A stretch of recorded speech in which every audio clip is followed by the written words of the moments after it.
그리스도 안이란. 바울은 에베소 편지에 그리스도 예수 안에서라는 표현을 즐겨 썼다. 이 표현들은 바울 서신 속에 무려 164에 언급되는데 그 중에서 옥중 서신에 많이 나타나고 특히 에베소서에서만 30회 이상 사용되었다. 그렇다면 그리스도 안은 그처럼 중요하다는 말이 되는데 이 그리스도 안이란 과연 무슨 뜻을 내포하며 나는 그리스도 안에 있는 것인가가 나의 묵상 과제이다. 그리스도 안이 있다면 그리스도 밖도 있다는 말인데 그 밖의 세계는 어떠할까? 성경은 그러므로 생각하라 너희는 그리스도 밖에 있었고 이스라엘 나라 밖의 사람이라. 약속의 언약들에 대하여 외인이요 세상에서 소망이 없고 하나님도 없는 자라고 우리의 신분을 밝히고 있다. 선택받은 민족인 이스라엘도 아닌 이방인으로 하나님과 전혀 관계없는 사람들이었다는 뜻이다. 그러므로 그때 너희가 그 가운데서 행하여 이 세상 풍속을 쫓고 공중의 권세 잡은 자를 따랐으니 곧 지금 불순종의 아들들 가운데서 역사하는 영이라.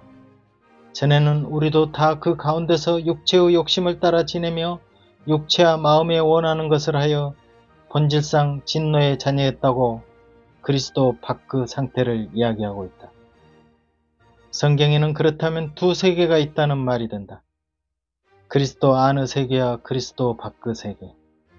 이 두 세계는 암흑의 세계와 빛의 세계로 비유할 수도 있고 애굽의 종살이 세계와 애굽을 벗어난 구별된 세계, 또 아담안의 세계와 그리스도 안의 세계로 비견될 수 있겠다.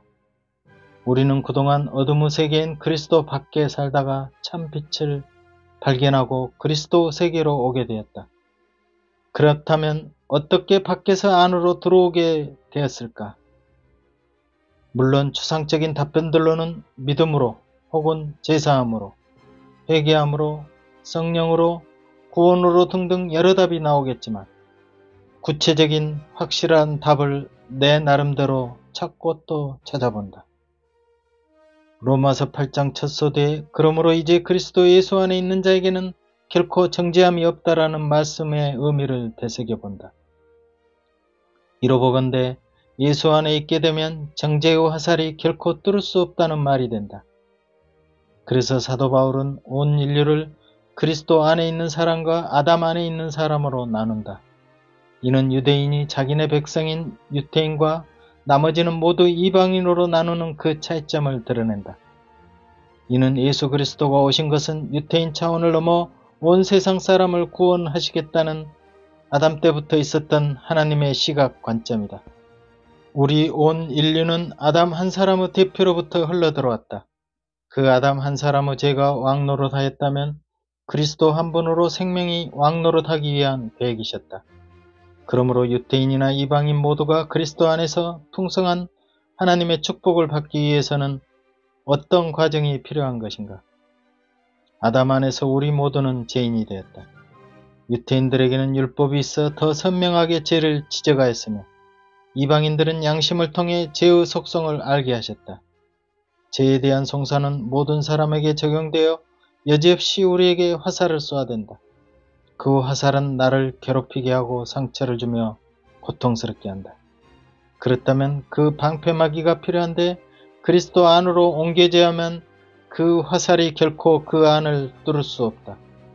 문제는 그리스도 안에 어떻게 포함되느냐가 문제이다.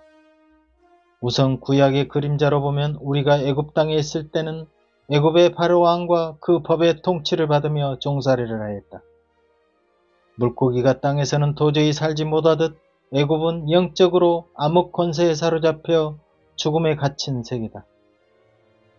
그 세계에서 벗어나기 위해서는 장자 죽는 심판을 면하여 홍해를 건너야 한다.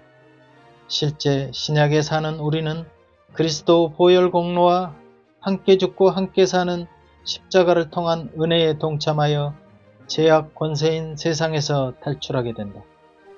그러므로 구원의 증표로서 세례를 받게 되는데 이는 이스라엘 백성들이 무사히 건너고 나자 뒤쫓아오던 애국 군대는 물에 잠겨 모두 장사되듯이 우리는 애국과 구별된 죽음의 강을 건넜으며 이미 몸은 애굽을 벗어나 그리스도 안에 거하게 되는 이치라고 보겠다.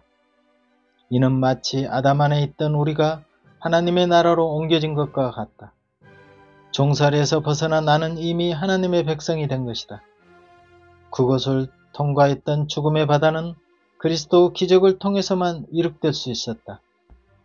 모든 애굽 법의 효력을 상실하게 하는 죽음을 건넜으므로 우리는 이제 그리스도로 살아 새로운 법의 통치를 받게 되었다. 이미 홍해를 건넜을 때는 애굽의 지배 아래 벗어나게 되었으므로 애굽 법에 얽매이지 않고 하나님을 왕으로 삼고 하나님의 지배를 받게 된다. 이렇듯 성경은 아담 안에 살았던 내가 죽고 그리스도 안에서 다시 태어나야 한다고 말한다. 완전히 새롭게 태어나는 세계는 우리가 할 수 있는 능력이 아니다. 오직 하나님이 그리스도를 통한 세계에서만 가능하다.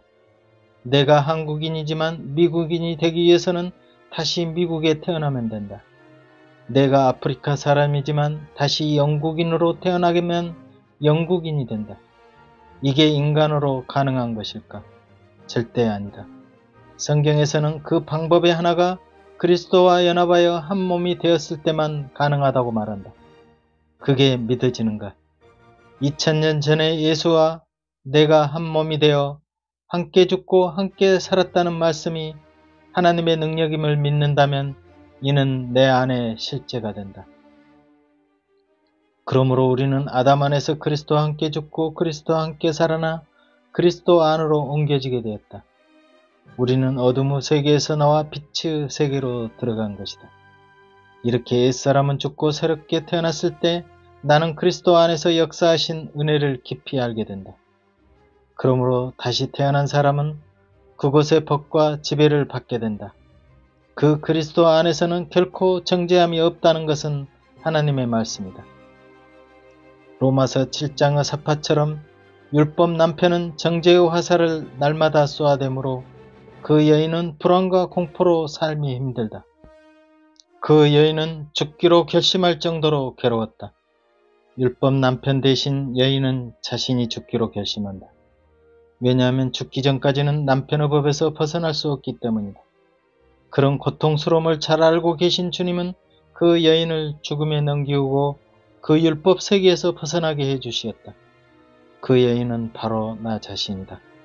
우리는 그동안 흑암의 세계에서 살았다. 그곳은 죄와 사망의 법이 존재하고 그리스도 안에서는 생명, 성령의 법이 존재한다. 흑암의 세계는 죄를 짓는 즉시 정죄의 화살을 맞아 결국 죽을 수밖에 없는 세계였다. 그러나 내가 죽음의 강을 건넜을 때 정죄의 화살은 효력을 상실함으로 결코 정죄함이 없는 참된 생명이 된다. 그렇다면 분명 그리스도 안에 이르기 위해서는 죽음의 강을 건너야 한다. 그러니까 남편의 벗에 벗어나기 위해서 예수 그리스도와 함께 여인이 죽고 다시 살아 새로운 삶이 시작되었는데 이 과정에서 십자가의 연합된 죽음은 필수적이듯이 분명 그리스도 안에 들어가기 위해 거쳐야 할 과정이 있다는 사실에 주목해 본다. 법은 사람 살 동안만 주장하므로 죽음까지는 따라올 수 없다. 그러니까 죽은 사람에게는 법적 효력이 없으므로 죄와 사망의 법 때문에 공고한 나에게 그리스도께서 그 길을 열어놓으셨다. 즉 나로서는 죽을 수 없지만 주님과 함께라는 한 몸을 통해 나는 죽음의 강을 건너게 된다. 이는 나 스스로 도저히 할 수 없는 불가능으로 이를 가능케 하는 것이 곧 하나님의 능력이며 이를 믿음으로 나는 그 은혜에 동참한다. 그렇다면 우리가 그리스도 안에 포함되려면 십자가를 통한 죽음이 곧 내 죽음이어야 사망의 법에서 벗어날 수 있다는 사실이 더 분명해졌다.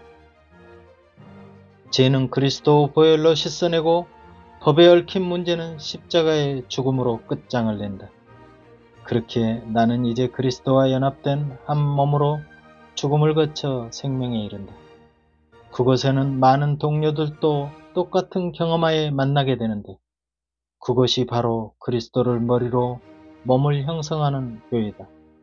그들 역시 그리스도와 한 몸이 된 체험을 하였기에 자연스럽게 하나가 된다. 그들은 나는 죽고 그리스도로 살겠다는 마음이 모아진 것이다. 내가 그리스도 안에 있기 위해서는 이제 애굽의 노예가 되었던 때와는 달리 그리스도가 주인이 되시어 그 말씀에 따르고 순종하는 것으로 새로운 삶의 출발점을 삼는다. 그러니까 진정 그리스도 안에 있다고 믿는 사람들은 자기의 에고가 죽는 체험을 하고 하나님을 주인 삼아 살아가는 자녀들이다. 왜냐하면 자기가 십자가 안에서 연합되어 아담의 법에서 벗어나 그리스도로 다시 태어났기 때문이다. 그 안에서 우리는 한 몸으로 서로 사랑할 대상이 된다. 우리 모두는 하늘 왕자를 만나 그를 따라 궁궐 안으로 들어와 왕 곁에 서며 천국을 맛보게 되었다.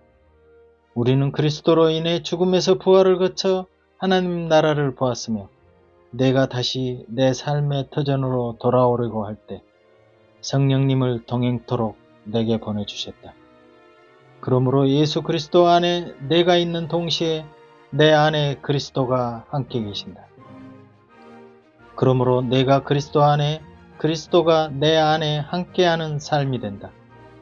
예수님은 살아생전에 내 안에 거하라고 권유하셨다. 나는 포도나무요 너희는 가지니 저가 내 안에 내가 저 안에 있으면 이 사람은 과실을 많이 맺나니 나를 떠나서는 너희가 아무것도 할 수 없음이라. 사람이 내 안에 거하지 아니하면 가지처럼 밖에 버려 말라지나니 사람들이 이것을 모아다가 불에 던져 사르느니라. 포도나무와 가지는 하나이며 하나의 물줄기를 받아 자란다. 둘이 뗄 수 없는 관계로 가지 혼자 떨어진다면 이는 곧 말라 뗄감밖에 될 수 없다. 그리스도 안에 거하기 위해서는 주님과 연합하여 한 몸이 되어 죽고 살 때에만 가능하다. 그렇지 않았으면 어떻게 우리가 예수처럼 새롭게 태어날 수 있겠는가? 어떻게 홍해를 건널 수 있겠는가? 어떻게 빛의 세계로 올 수 있었겠는가? 어떻게 아담 안에서 그리스도 안으로 옮겨갈 수 있었겠는가? 어떻게 여인은 율법 남편에게서 벗어날 수 있었겠는가? 어떻게 하나님 우편에 앉은 모습을 상상이나 할 수 있었겠는가? 이는 그리스도와 연합된 한 몸이 되어 죽고 새롭게 태어났기 때문에 가능한 일이었다. 이를 바탕으로 지체가 된 우리는 이미 그리스도인이 되어버렸다. 그러므로 내가 잘못되면 그리스도의 잘못으로 전가된다. 이는 손이 잘못되어도 그 사람의 잘못이 되듯 나의 작은 잘못은 그리스도가 욕을 듣게 된다. 이제는 주님과 한 몸으로 나의 삶은 그리스도와 함께하는 삶이 되었다. 그 안에서 서로 사랑하라는 것이 주님의 명령이다. 그 안에서 우리는 서로 교회로 세워지고 다듬어지며 거룩한 신부로 단장하게 된다. 그리스도 안에서 누리는 축복과 행복은 에베소서에 잘 나타나 있다. 우리 삶이 그리스도 안에서 충만해졌을 때 세상과는 비교할 수 없는 보배를 가지며 살게 되는 것이다. 허물로 죽은 우리를 그리스도와 함께 살리셨고 너희가 은혜로 구원을 얻은 것이라. 또 함께 일으키사 그리스도 안에서 함께 하늘에 앉히시니 이는 그리스도 예수 안에서 우리에게 자비하심으로써 그 은혜의 지극히 풍성함을 오는 여러 세대에 나타내려 하심이니라. 그 안에서 건물마다 서로 연결하여 주 안에서 성전이 되어가고 너희도 성령 안에서 하나님의 거하실 처소가 되기 위하여 예수 안에서 함께 지어져 가느니라. 아멘. 감사합니다.